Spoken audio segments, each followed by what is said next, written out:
Start the new year right during the Xfinity Hello 2021 sales event. For a limited time, ask how to get $250 back when you add Xfinity Mobile to Xfinity Internet. Plus, save hundreds on your wireless bill. The Xfinity Hello 2021 sales event ends soon. So visit Xfinity.com, call 1-800-XFINITY, or visit an Xfinity store today. Ends 1/11/21. Restrictions apply. New customers only. Actual savings vary and are not guaranteed.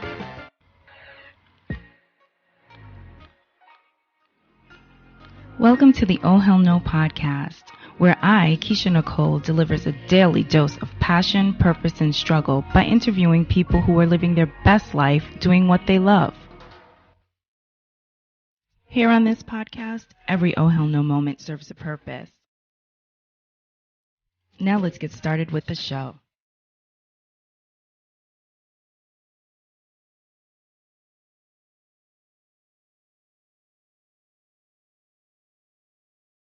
Okay. All righty. So welcome to another episode of the Oh Hell No podcast. Tonight I have Chip Jones, and I know that he's an author, but I guess we're going to find out a little bit more. Hi, Keisha. Hi, Chip. How are you? I'm great. It's great to be here. Thanks for having me. Yeah, no problem. So you are an author. You wrote this book, The Organ Thieves, the shocking story of the first heart transplant in the segregated South. Right. So now, before we get to any of that stuff, I want to find out a little bit about you. All right. So tell me, what do you do professionally today besides writing books? That's it. Are you kidding? Really? That's pretty cool. Yeah. Well, thanks. I'm pretty. I guess you could say I'm either semi-retired, or sometimes I say work tired, or reworked. I like to play around with words, so you can call me what you want. But I basically, Keisha, spent most of my life into my 50s as a working reporter, covering lots of different things, typical reporter things. Crime. I was an education writer for a long time. I'm a former English teacher, so education was a great field to cover. I covered business. I spent a lot of time in the more investigative reporting mode, covering the tobacco industry, which is based in Richmond. So I got to sort of like covering maybe like Hollywood and LA. Mm-hmm. So you get yelled at by people you see at the store, maybe. I don't know. I don't know what it's like to be in Hollywood, really, but I can imagine. So I had that career, and then legacy media really started to change about 10 to 15 years ago, and I started doing military books on the side. I was very fortunate that I came from a Marine Corps family, which actually spent a lot of time out there in California, up in 29 Palms. That's where I was a little kid in the high desert.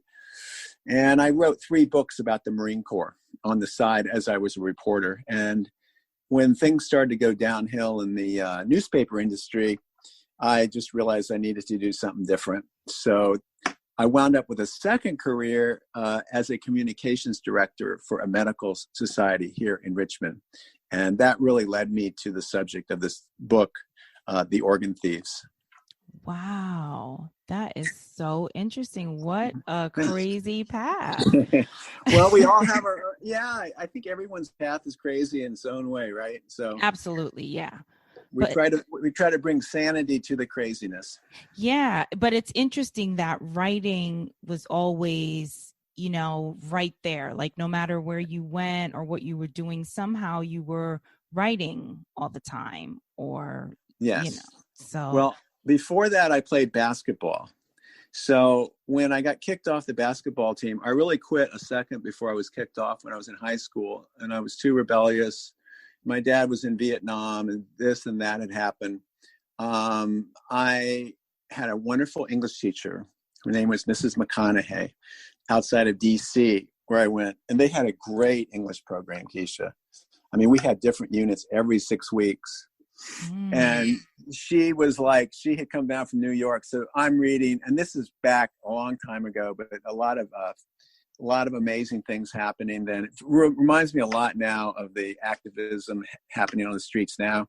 So she had me reading like Soul on Ice and Malcolm X. I was 17.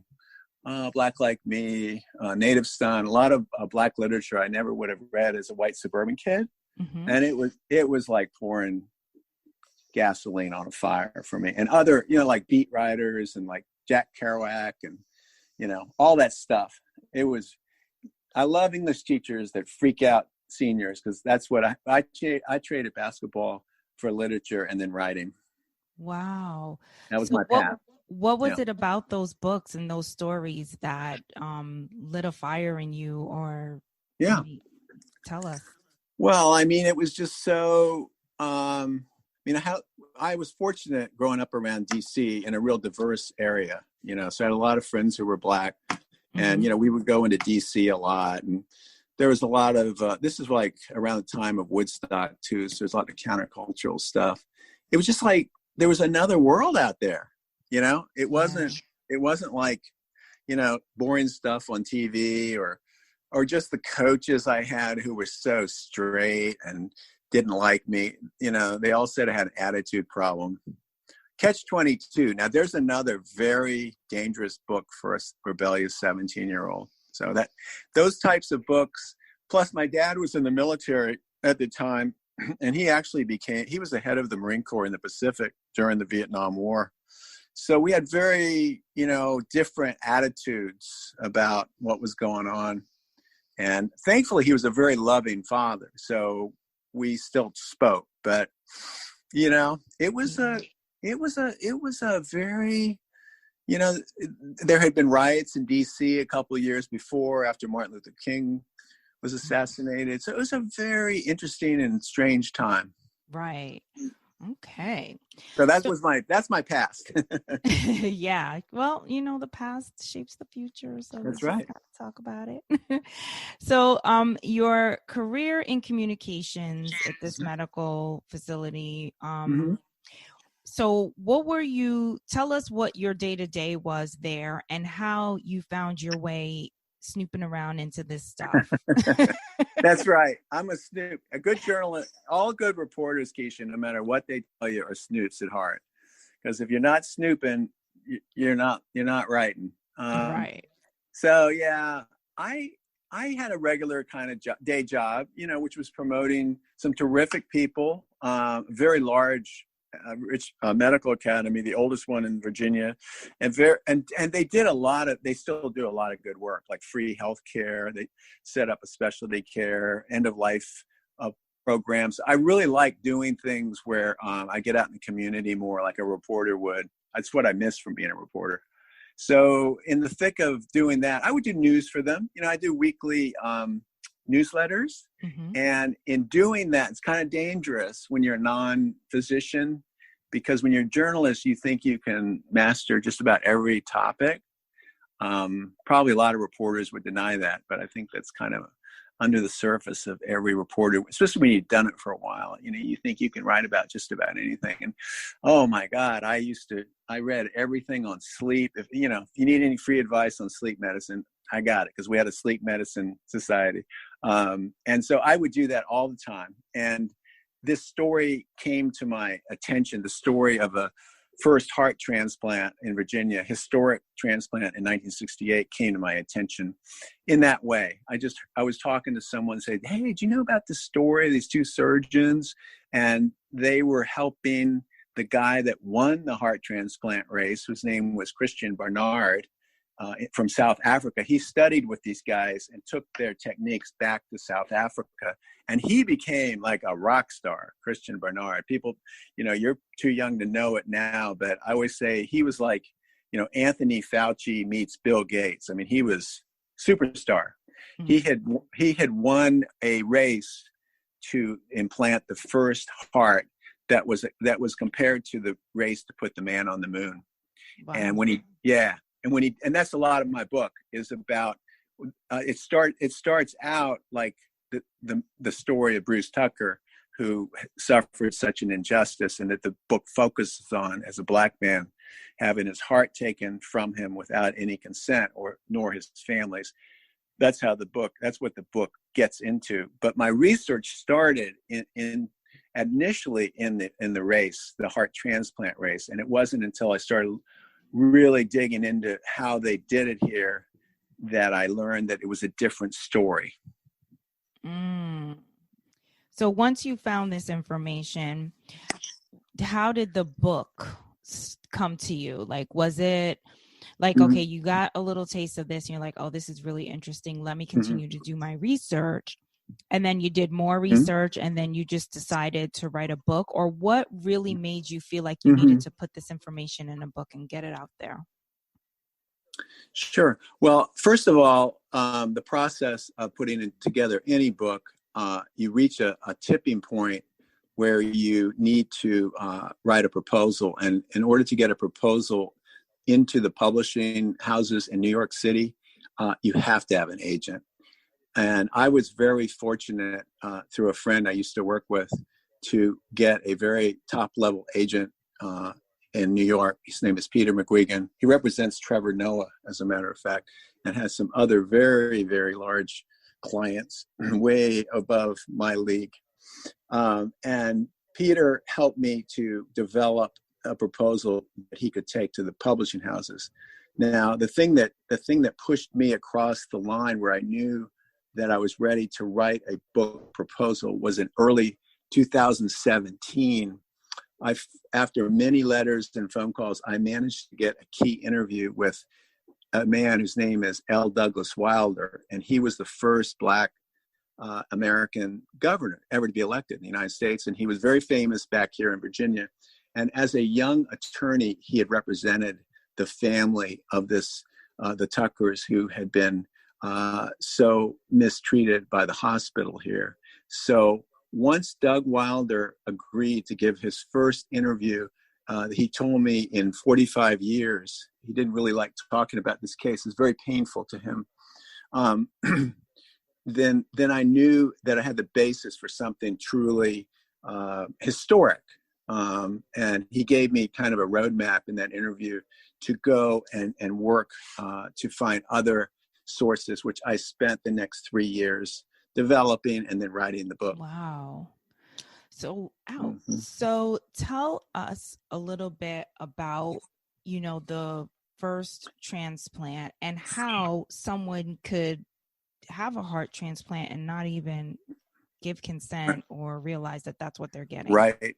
Well, to answer that question right away, Keisha, there were no constraints, at least here in Richmond, on doing transplant research. It was very wide open in 1968. Now, later on, Congress passed federal laws that oversee this kind of thing, and certainly there are very good regulations in place to do organ transplants. And I don't want to, come across as like an anti-vaxxer or anything, because I'm not.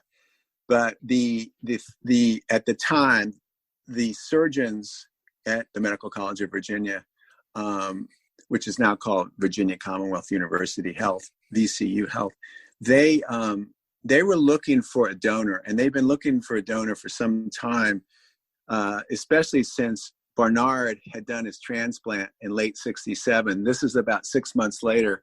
And I argue in my book, that professional ambition and to some extent jealousy drove the decision-making there at the time, because one of the chief of surgery, whose name was David Hume, he really was pushing his top heart surgeon, Richard Lauer, to finally kind of pull the trigger on a heart transplant.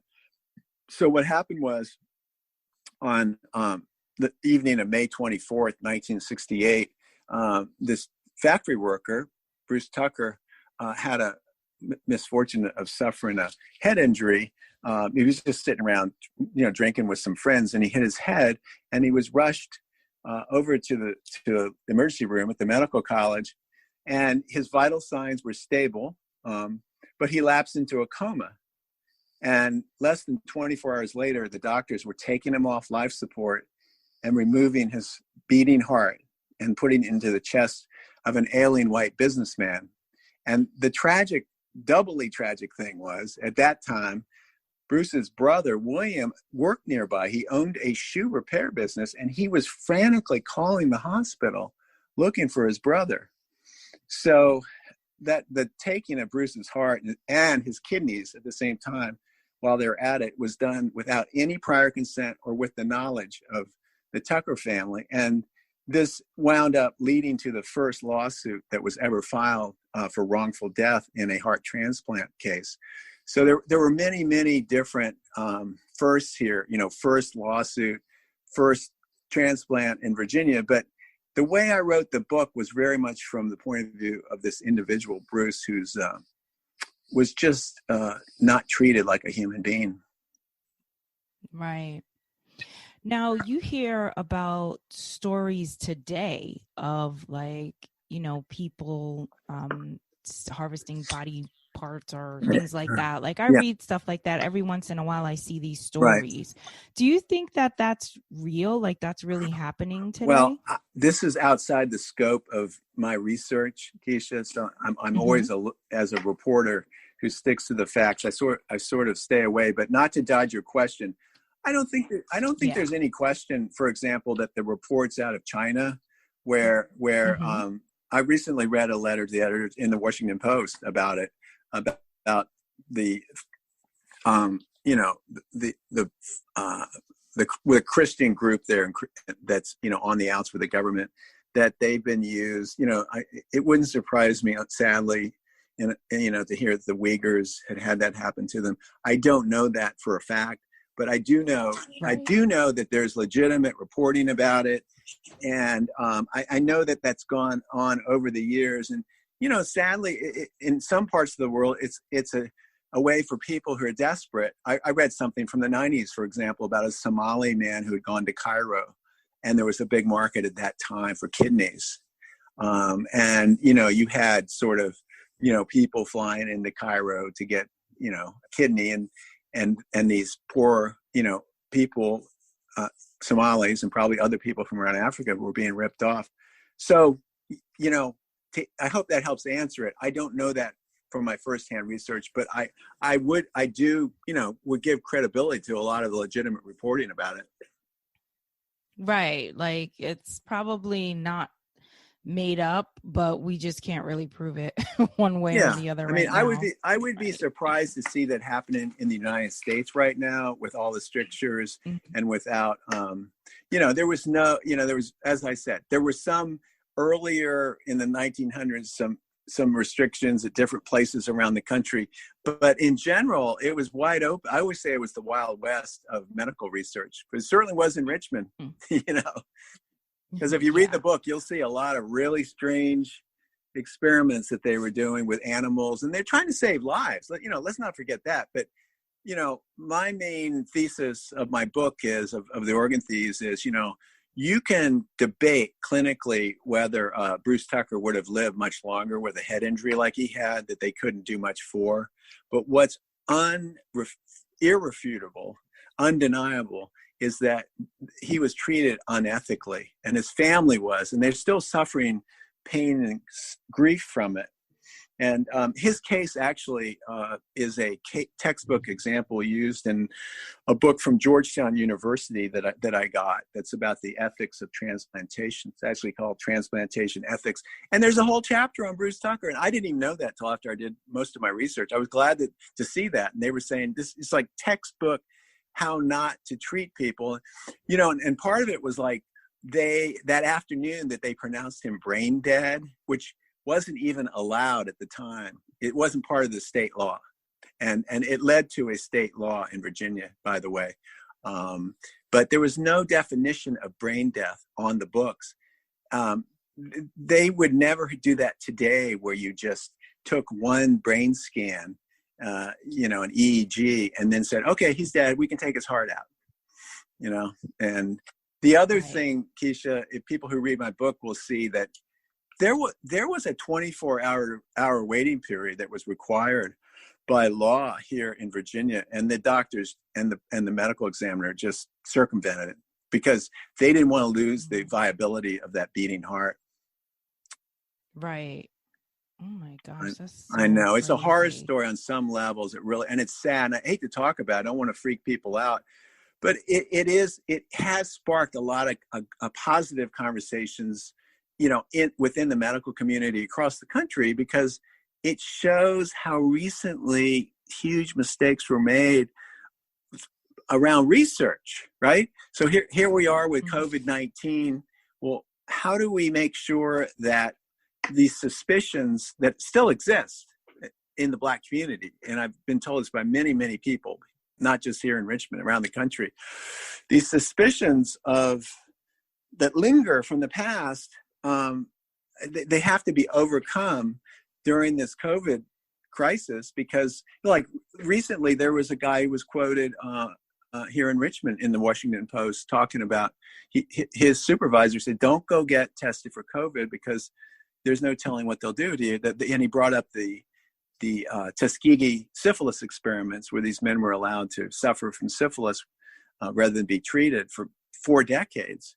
Just so it hooks back into some of the worst behaviors in the medical system that have left behind a lot of lingering fears. And we need to, the physicians that I know, here at the medical school, they talk to medical students about it. They're using my book, actually, which I'm very, heartened to hear, to shine a light on the systemic racism that was there and the lack of controls, and mostly the lack of humanity. Yeah. So your book is really bringing awareness to this case and kind of just educating people on what took place. And then for the present time, what is the message? Well, I think the message is that, first of all, if you're a patient, you should understand, all of your rights to ask questions, right? Whatever you're being treated for, trust is an earned thing. And I was reading something today by a really good spiritual writer named Richard Rohr, and I wrote this down to quote to you. He says, "You cannot heal what you do not acknowledge. You cannot heal what you do not acknowledge." And that hit a nerve with me, because he's talking about how hurt does not go away on its own, and he's talking about the issues today, with Black Lives Matters and police brutality and everything. And, until you can have an honest conversation, and, hurt does not go away. It needs to be spoken and heard. I feel like that's, without knowing that when I went into the book, that's where it led me. Yeah. Okay. I like it.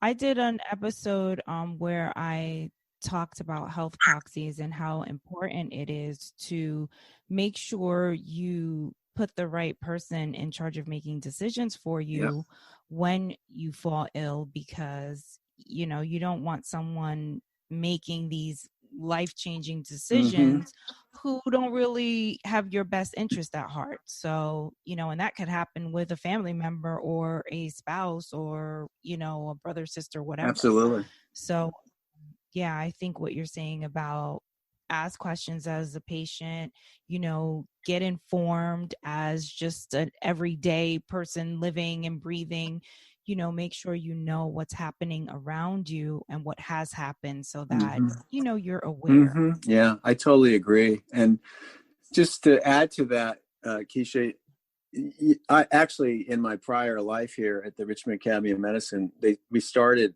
a program called Honoring Choices that was one of the first in the country to provide free end-of-life advanced care planning. And so there are two other things, as you were saying that, it came to mind. One is your listeners should make sure that whatever their wishes are communicated, as you said, to a person, whoever it is, a partner, a loved one, a spouse, a child. And it's good to do this when you're fairly healthy, when you're not in a crisis, when you're not, in an emergency room, certainly. But the other part of it is with electronic medical records, it needs to be in your electronic medical record, because if it's not, and let's say you have an accident and you're out of town and they can't find, your relative or whatever, nobody knows what your wishes are. And we live in this age of this incredible medical technology. It can be kept alive forever, and this has led to all the cases where people in comas, and they're just tragic, where families are fighting each other. So the only way to avoid, to that situation, you're really talking about not how you want to die. You're talking about how you want to live. And it's really, and they're really positive. The people that I've known that have done it, and to be honest, I haven't had time to do that my own, so I'm guilty as charged. And none of us have enough time. But the counselors who do this kind of stuff, and I've seen people have done it, the weight goes off your shoulders, and especially like if you're like older like me and you tell your grown kids, it helps your kids, because it's like they're not, like, I've lost both my parents, and I know how it feels to have to make the calls, and that is one of the toughest things in the world. And so, yeah, that's definitely a great message you put out there on your other show. Yeah, absolutely. So now that you are semi-retired, what are your passions? What are you doing with yourself besides promoting your book? And, is there anything else? I'm very happily married. My wife is a retired English as second language teacher. And so we have our first grandchild was born in February. We were in Abu Dhabi as the COVID crisis hit around the world. So my passion is watching my 6-month-old grandson now learn how to eat solid food. I do. We play a lot of music. I call myself a serious amateur on mandolin, and we got shut down. We used to play in a really progressive service with some super musicians here, and I'm looking forward to things opening up and playing in the Episcopal bluegrass band I used to be in. So, I'm a serious person sitting down on my back porch strumming, and little kids run over to the fence and dance. And that's so nice, Chip. It sounds like you live a very stress-free life, and I love it. Thanks. I don't know if there are times of stress, but it's usually probably stuff that I've said something stupid, but I've learned over the years, I was doing yoga when I was a reporter, and, yoga and exercise and writing and playing music. If you have a faith life, have prayer time. It's the way, it's a discipline. It's every day. The other passion I have actually, though, is before it's all shut down, I work in prison ministry here in Virginia. So we're used to going into a maximum security prison on a regular basis and just connecting with the guys there. I really miss them. And my heart goes out to anyone who's incarcerated or their families right now, especially because, it's just so tragic, and they've been trapped for so long. So I'm looking forward next year to getting back there. I get to lead the music, and there are so many great singers inside the prison. Oh my God, I wish I could record them all. And they don't laugh at me too much when I get on the microphone. Well, it sounds like you are doing the right things. So what advice would you give to people about living an intentional and purpose-driven life? Actually, I don't give advice. That's my best advice. Oh, wow. Yeah, and that's not original. I got that from a child psychiatrist a few years ago. And he told me that one of the things he learned as a psychiatrist over the years was how much people actually, if you really dig deep, they hate advice. What the people do like is what we practice inside the prison, the Kairos program, which is a basic philosophy that works anywhere. And it's listen, love. That's all it is. Listen, love. Yep. Love. That's okay. So that's but good. It's not advice. It's just it's a process. But this psychiatrist, I'm telling you, Keisha, if you met this guy, you would see exactly what I meant, because he wrote this real lame-o article for me, and I said, "Well, doctor, why didn't you give advice to your fellow psychiatrists?"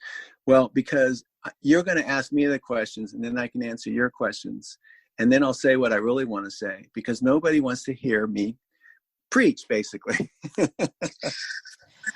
I don't know, Chip. I think he would get on my nerves, but I'm just saying. I do like advice, and I take it all with a grain of salt. That's good. So it just depends on your thought process, you know? Yeah. So I like to learn from other people's Yeah. experiences and kind of just hear about their journeys. Hence the Oh Hell No I think podcast. you've transcended advice, Keisha, but I don't know. Okay. So on this podcast, I always ask my guests to share an oh hell no moment that has taught them something or changed their perspective on something in life that, you know, they take with them every day. And oh hell no moments are moments when something happens. It could be bad, it could be good. And you're just like, oh hell no, this did not just happen to me. And you know, you move on. But I want a moment where you actually learned something or it changed your viewpoint on something. Where I learned something. Where I learned something. I'm trying to think, and you want a time that it was a hard experience or a soft experience? Whatever resonates with you, like whatever comes to your mind when you think back now, something that you remember was a moment where you were like, damn, I didn't realize that this, or maybe something that changed the course of your life, you know, that was significant. Yeah. Okay. But okay, I've got one for you. Thank you. I just wanted to make sure I understood. Well, like I was talking about the English teacher I had when I was 17, Mrs. McConaughey, and right after I had gotten into a fight with my coach, and I was really down, I was really depressed. I was 17. My dad was in Vietnam, and we lost my older brother a few years before out there in California in a car wreck. So I was really feeling bad, and I went in and talked to my teacher after school, and I could feel the tears coming. And guys, back then at least, didn't cry. And when Mrs. McConaughey just asked me a few questions and got to know me a little bit, and she took me under wing, and she understood. She was really teaching with her heart rather than just assigning me things from my mind. That was my hell no moment. Okay. All right. Yeah, I like it. You know, these moments, I feel like everybody has different moments that does different things for them. So I think it's awesome that a teacher gave you a moment like that, because I think that our teachers are sometimes undervalued. And I think COVID has really taught people, you know, hey, respect those teachers because they have a tough job and, you know, they deserve more money. Amen. Absolutely. So I love that. Well, it was such a pleasure having you on the show. Please tell us where we can find your book and how we can stay in touch with you if there's anything that you're doing or promoting.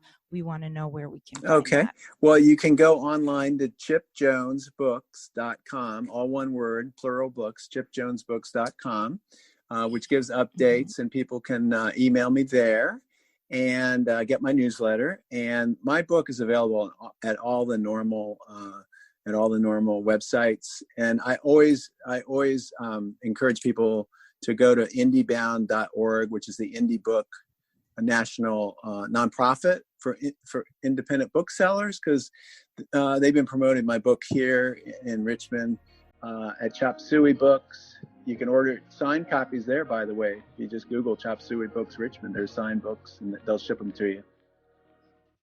Nice. All right, Chip. So thank you again for coming on the podcast. It's my honor. Thanks, Keisha.